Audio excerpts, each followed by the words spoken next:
Trai Essex is Southern, right? Yes? I think Kentucky? Hi, Trai. No? Dude, no. I live in the South, but I'm not Southern. Okay. Where are you from originally? Midwestern, man. I'm from Fort Wayne, Indiana. Indiana. Oh, man. You cannot get more Midwestern than Fort Wayne, Indiana. I thought it was Fort Campbell, Kentucky. Right. Okay. One of those forts. We knew it. We knew it. All right. Home of Rod Woodson, the city that Rod Woodson built. So.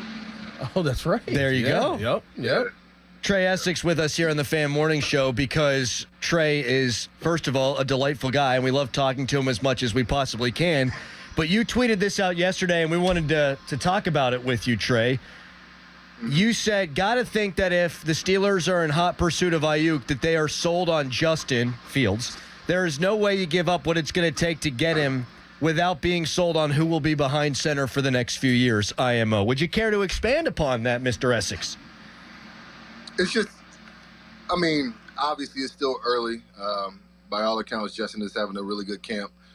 And coming into this year, you got two guys on one-year contracts at the quarterback position. And so my thinking is that you have to have liked what you've seen from Justin so far, despite the fact that Russ is out with the calf injury, has had limited action. Because what it's going to take to bring Aiyuk in is going to take away what it takes to get a young quarterback next year and a year after. You know, whether that be a first rounder or a second rounder, is giving up assets that we would be used otherwise to get a young quarterback. So if you bring that guy into the fold, if you're going to give up what it takes to get him, then yeah, you got to be pretty confident that you got the guy in the quarterback room who you think is going to be running his offense for the next few years. So say that they are confident in Justin Fields and they do view him as a future quarterback of the Steelers. What should the Steelers be willing to give up to get Aiyuk, in your opinion? Like draft pick wise, player wise? So I don't want them to do it because this is how I'm thinking. So I'm kind of playing both sides of the fence. Like what they would do to get him, I understand that you would have to give up either a first or second round pick. I think Omar's a little bit more crafty than that. He's shown that he doesn't like to give up a lot of the big assets to get guys. He gets guys at bargain bin prices like he has this past year. But San Francisco, I mean, John Lynch and them over there, they're not going to give away that type of talent for anything less than what it would take to bring in somebody of equal value and talent into the fold. So they're either going to be asking for a player in a pick, somebody probably on our defensive side of the ball, which I think is unfathomable. We can't give up any of our linchpins on the defense because this is still going to be a defensive-led Steelers team. No matter how good the offense gets, no matter who you bring in, we're leading with the defense first, and the offense is going to be complementary. And so, like, San Francisco is going to want a first and second round pick.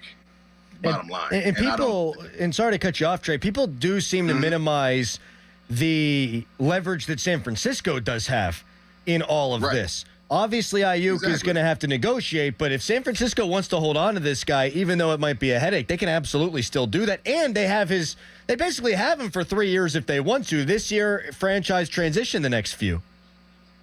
Right. Exactly. And if he doesn't want to play, and I just tweeted this out a little bit ago before the show, if he wants to play chicken, if he wants to go and not practice or play, he's hurting himself. He won't get paid. They'll put him on some kind of list where the team doesn't have to play him, and he'll still have to deal with that fifth year next year because, I mean, it just recycles itself. And he'll lose a year of playing time, which will devalue himself. And so he has to make a decision. I mean, either he's going to go to Cleveland, like all the reports saying, because they got their package lined up for him, or New England, I guess, or he's going to take what San Francisco gives him, or he's going to play this year out and see what his options are in free agency next year. So you say that you don't want this to happen, and you just named the reasons why. Does that mean that you feel comfortable with how the receiving core is as it stands right now? I do. Obviously, I'm on the outside looking in. I'm reading all the reports, getting my little bit of inside information when I can. But I think with the way this offense is shaping out to be what we are going to be at our core, which is a running team, play action team, I think we have sufficient talent at the wide receiver to get a job done and then run it back again in the draft next year.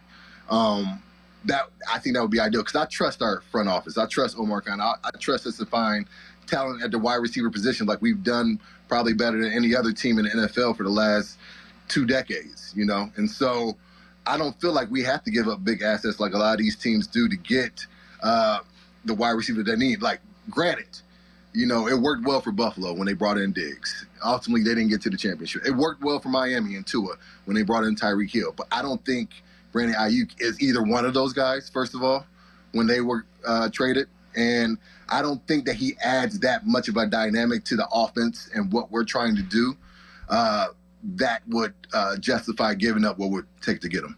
Trai Essex joining us here on the Fan Morning Show. Do you think if the Steelers were able to swing a trade for Aiyuk and pay him the requisite $30 million, do you think that would bother any of the guys in the locker room? He'd make more money than T.J. Watt.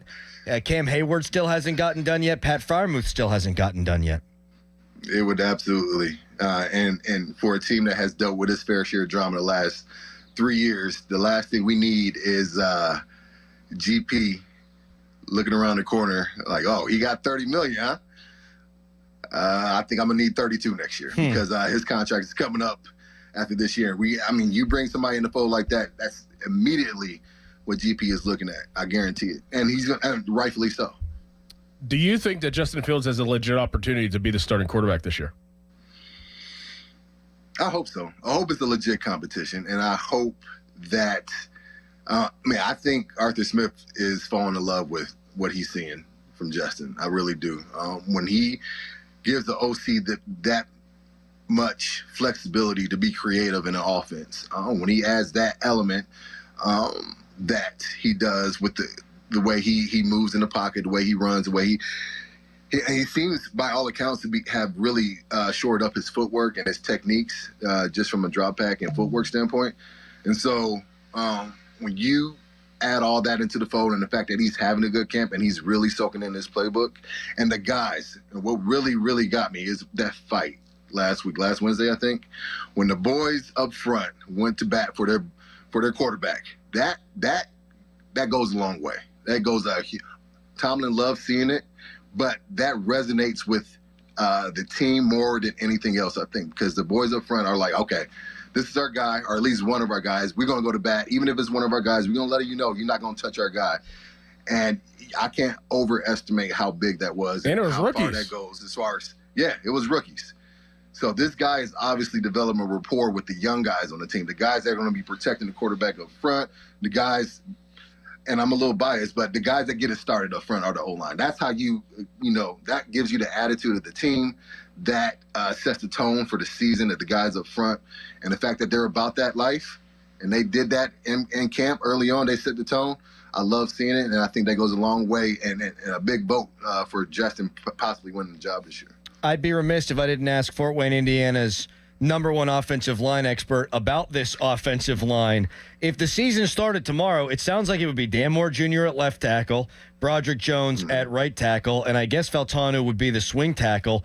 What do you make of that? It's still early. I can't even comment on it right now. We haven't even played a preseason game yet. And so they're going to let these guys hash it out.